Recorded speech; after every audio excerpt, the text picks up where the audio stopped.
Olá, está começando mais uma entrevista do curso Formação em Direitos Humanos e Cidadania, Teoria e Prática.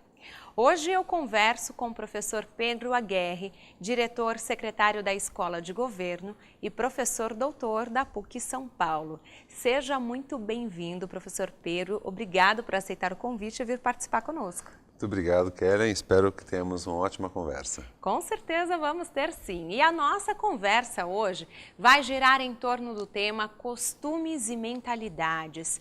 E a minha primeira pergunta é em relação ao conceito de homem cordial, de Sérgio Buarque de Holanda.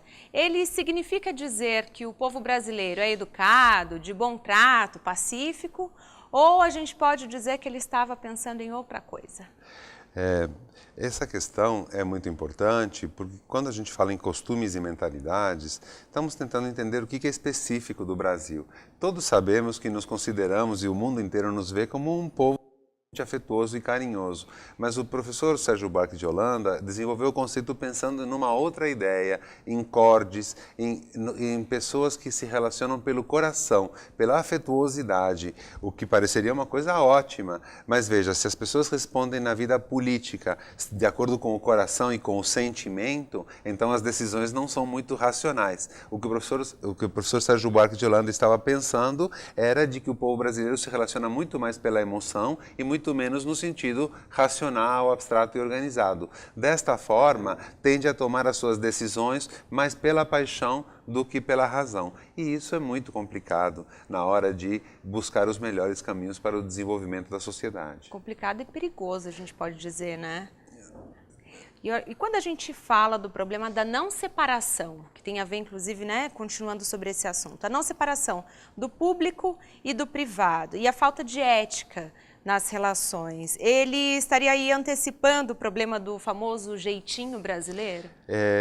Acho que com certeza. Ele está chamando a atenção para o fato de que na história do Brasil não se constituiu o Estado. Durante a colônia, de fato, era somente um Estado exportador de bens sob o regime escravista, mas depois da chegada da família real ao Brasil e tudo, é que começou a se constituir ligeiramente um Estado, mas sem a visão de esfera pública, de um Estado que busca o bem comum de todos. Nesse sentido, o Estado se formou no Brasil muito na perspectiva do jeitinho e muito na perspectiva do favorecimento de interesses particulares. Isso acabou sendo chamado de patrimonialismo, usar o Estado para atenção aos interesses individuais dos grandes interesses econômicos.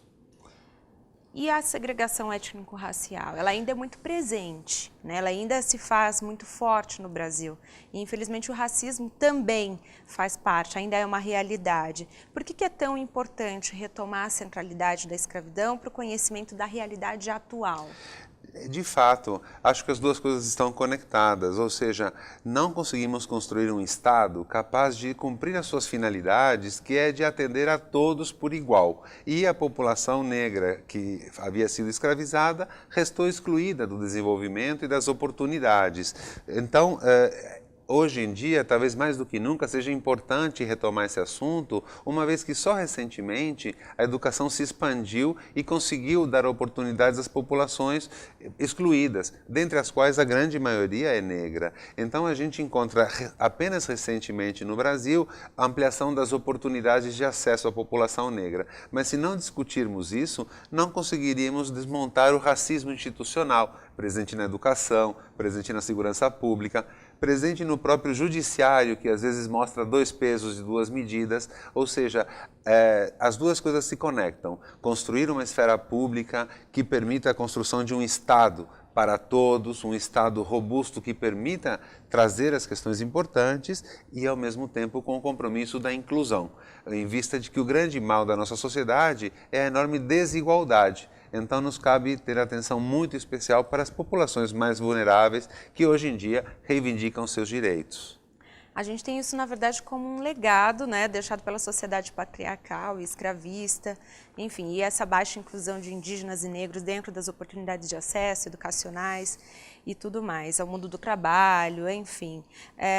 Bom, além do machismo e da própria violência contra a mulher, que também é outra questão fundamental e que a gente vem aumentando, a gente vê crescer as discussões, mas como que você enxerga todas essas questões? E aí eu já também amplio essa pergunta, elas estão correlacionadas? Elas têm ligação? Então, a gente não tem muito hábito de juntar todas essas questões no mesmo conjunto, né? Mas quando olhamos para o desenvolvimento do país e para as expectativas de qualquer pessoa em relação ao futuro, elas passam a estar muito conectadas, né? Então, nós falávamos da questão étnico-racial e da população negra que permaneceu excluída todo o século XX e só no século XXI é que houve uma pequena ampliação de oportunidades, ainda muito insuficiente, mas recentemente tomou muita força também a volta da discussão da questão de gênero, né? Em particular, no que diz respeito às oportunidades das mulheres, que, como é sabido, não atingem os graus de decisão nas empresas, né? Que ficam muito masculinos, permanecem muito masculinos e têm um salário menor que os homens. Além disso, nas próprias empresas se enfrenta muito bullying, não havendo um respeito à própria natureza e à especificidade da mulher, como se fosse necessário ser uma mulher meio homem para dar certo no mundo das decisões. Essa é uma questão que hoje em dia as novas gerações, e meus alunos na PUC e as populações da periferia têm muita clareza, né? Que uma certa disseminação do feminismo entre todos hoje acham muito importante a emancipação feminina, porque é um legado de uma sociedade patriarcal que já não condiz mais nada com a realidade, só que continua gerando enormes consequências, como a enorme violência doméstica, né? Não é à toa que nós temos a Lei Maria da Penha no Brasil, porque a violência, não distinguindo classe social, se faz muito presente com a mulher, não só com a mulher, mas com a população LGBT, numa demonstração muito clara ainda de valores muito atrasados, valores misóginos, valores machistas, valores homofóbicos, que fazem parte desse legado de uma sociedade patriarcal. Ainda falando um pouco do que vem de cultura, de herança, a gente também entra no lance, na questão da educação. Acho que a gente pode falar que é um consenso, né, dizer que há uma baixa qualidade na educação no nosso país. Você acha que essa é uma questão que afeta apenas as classes mais desfavorecidas? Eu acho que realmente a exclusão faz com que os menos favorecidos, de fato, tenham uma educação de má qualidade, né? Ou de pior qualidade que o resto. E você vai encontrar, às vezes, algumas regiões piores que outras em termos de educação. Mas nós devemos distinguir, primeiro, a grande virtude de termos ampliado muito a escolaridade no ensino superior, a escolaridade de mulheres e negros nas últimas décadas, como fatores que são grandes conquistas, né? Grandes conquistas que não acabam por aí. No que diz respeito à educação pública, à escola pública, tem muitos indícios de melhoria. Então, muita mais gente termina o ensino fundamental, muita mais gente termina o ensino médio.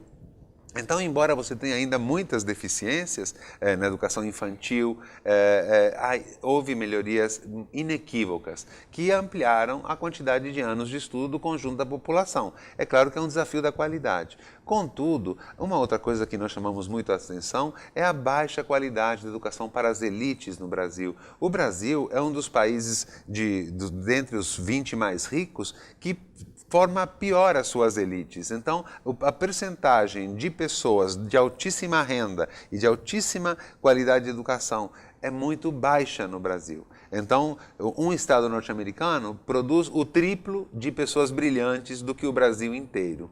A Espanha produz 7 vezes mais pessoas brilhantes por ano que o Brasil. Bélgica, qualquer país desses. Por quê? É parte do legado colonial, onde, para exercer o poder econômico, não é requerido conhecimento, é requerido riqueza e bens, e influência política, enquanto há um descuido com a educação dessas mesmas elites. Dessa forma, os processos de inovação, os processos de modernização das empresas, de modernização do Estado e de formação de uma elite cultural e política fique muito prejudicado. Então, é um desafio não só para as camadas mais pobres, mas também para as camadas mais ricas. E eu na verdade, estou arriscando dizer que fala-se muito pouco a respeito disso, né? A gente foca essa questão nas classes menos favorecidas, na educação de que tem pouco acesso, né?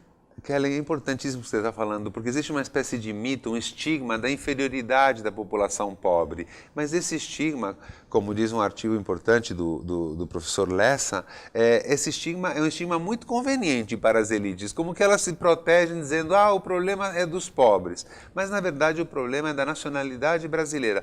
Por isso é importante discutir os costumes e mentalidades e desmistificar essa ideia de que nós temos um Brasil moderno, rico e elegante, perfeito e um resto imperfeito que é o povo. Nós temos que começar a costurar essas dimensões todas numa espécie de pacto para o desenvolvimento global do país. E isso passa por outras providências, como uma reforma tributária que permita extrair os recursos da sociedade de forma mais equilibrada, porque hoje em dia são extraídos muito mais da população pobre, né? Então a população pobre gasta 30% do seu salário em tributos e a população rica 20%.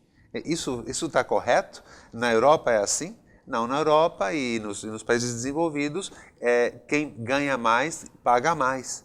Né? Então, o fundo público brasileiro é muito mais composto pela renda dos mais pobres do que dos mais ricos. E o benefício é invertido, é maior para os mais ricos e muito menor para os mais pobres. Eu ia até te perguntar sobre essa questão, né, da brutal concentração de renda que existe no Brasil e de que maneira ampliar as oportunidades das maiorias, quais os caminhos para o desenvolvimento social da população brasileira. O que mais a gente pode acrescentar aí? Eu acho que nós temos, causa muito espanto que nós tenhamos uma péssima lei de heranças que não consegue trazer recursos para o público, lei sobre grandes fortunas. O Brasil não discute essas questões, o Congresso, que não tem representatividade dos mais pobres, o Congresso é branco, rico, empresário e não representa o resto da sociedade. É natural que ele não tenha menor interesse em votar soluções mais equilibradas. Mas uma reforma tributária é um bom caminho,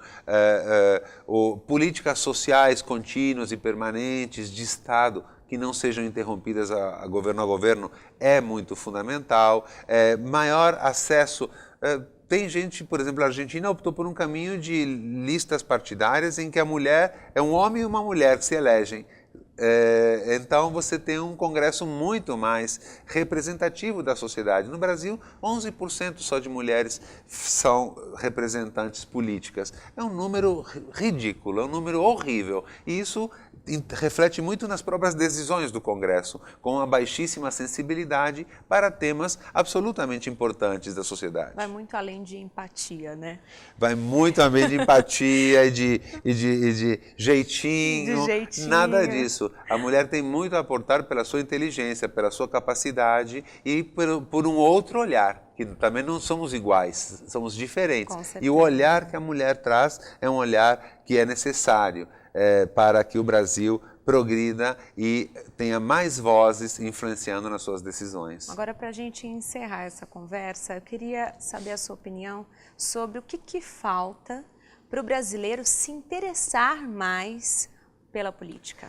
Pois é, a participação na política tem sido desestimulada pelos poderosos.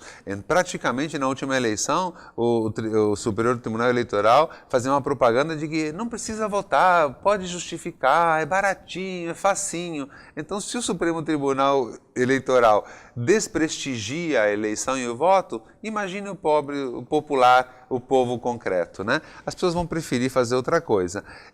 Nós temos que valorizar a política, as pessoas têm que se convencer que é possível mudar o tipo de funcionamento das eleições e dos partidos para que atendam mais às necessidades. Os jovens devem ter consciência de que a sua mobilização, as suas pautas transformam a realidade e que a política não é somente o voto, é a participação, é a reivindicação, é a tomada de consciência, são as próprias políticas culturais, é a ação cultural.